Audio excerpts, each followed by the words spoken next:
Washington, here is the news in VOA Special English.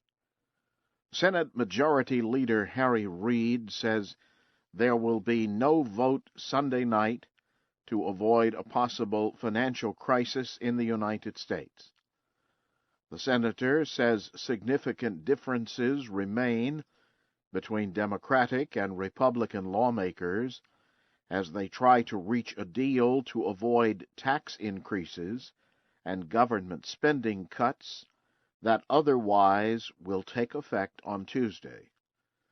Lawmakers were expected to meet again on Monday.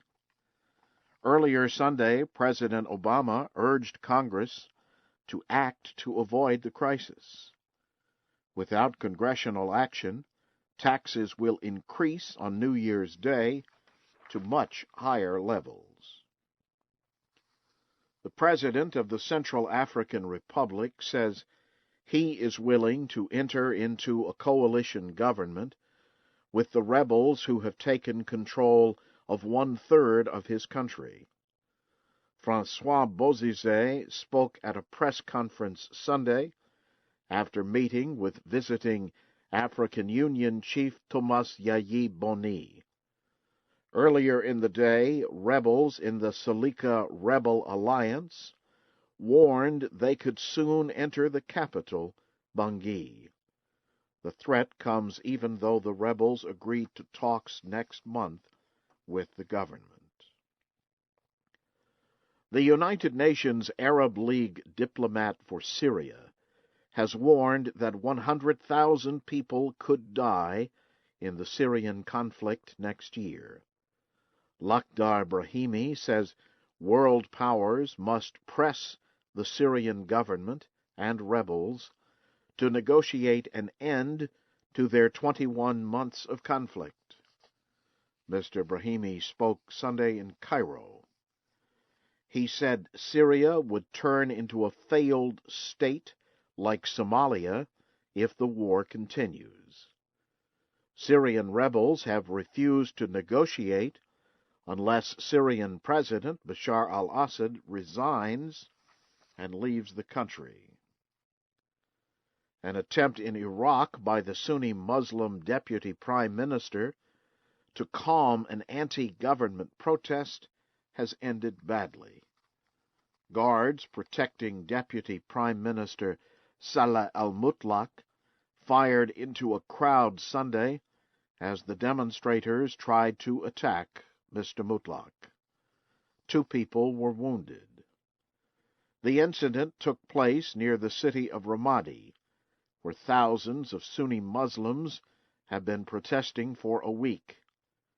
The protesters believe they have been discriminated against by the mostly Shiite Muslim government of Prime Minister Nouri al-Maliki.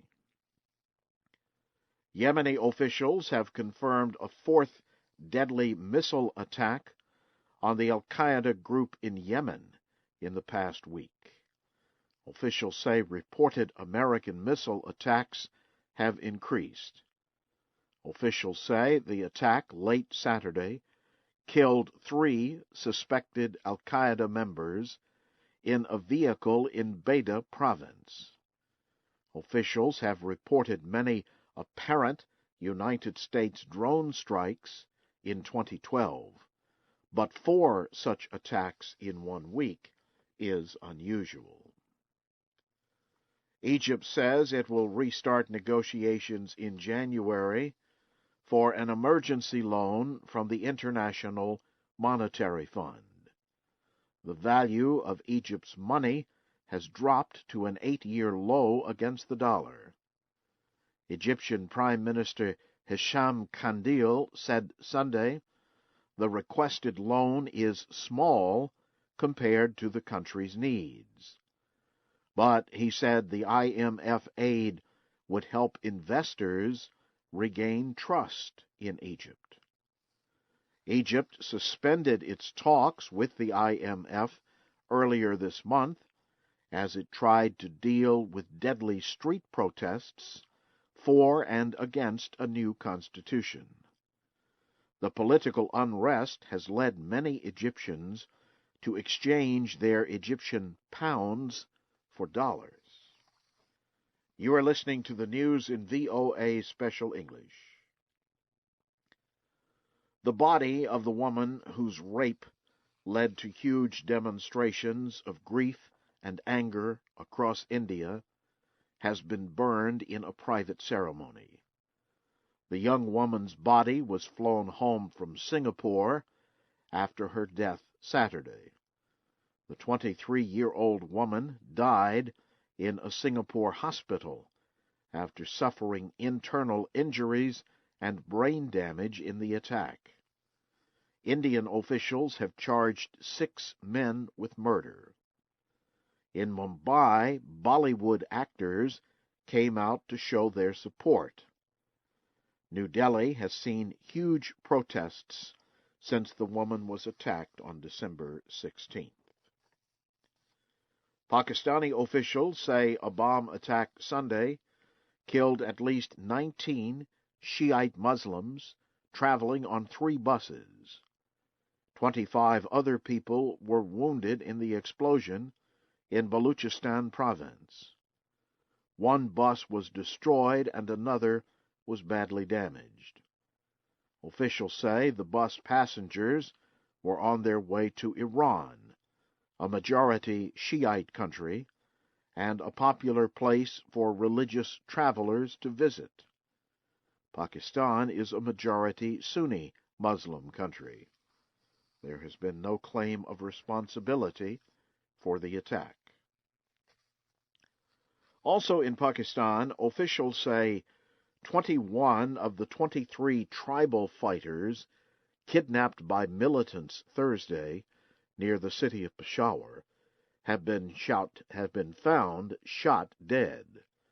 Officials say 2 men survived. They say 1 was found alive but wounded and has been taken to a hospital. The other one was able to escape from his captors. The Taliban has claimed responsibility for the kidnappings. Local government spokesman Naveed Akbar Khan said officials found the bodies early Sunday in the Jabai area of the frontier region near Peshawar. NATO says Afghan police have found the body of a Georgian soldier who was reported missing earlier this month. The international coalition says Afghan police found the body Saturday in southern Afghanistan's Helmand province. Officials say 19 Georgian soldiers have been killed in Afghanistan since 2009. Georgia currently has 1,500 troops in the international military operation in Afghanistan. Venezuela's vice president is in Cuba to visit President Hugo Chavez. The Venezuelan leader is recovering from his 4th cancer operation.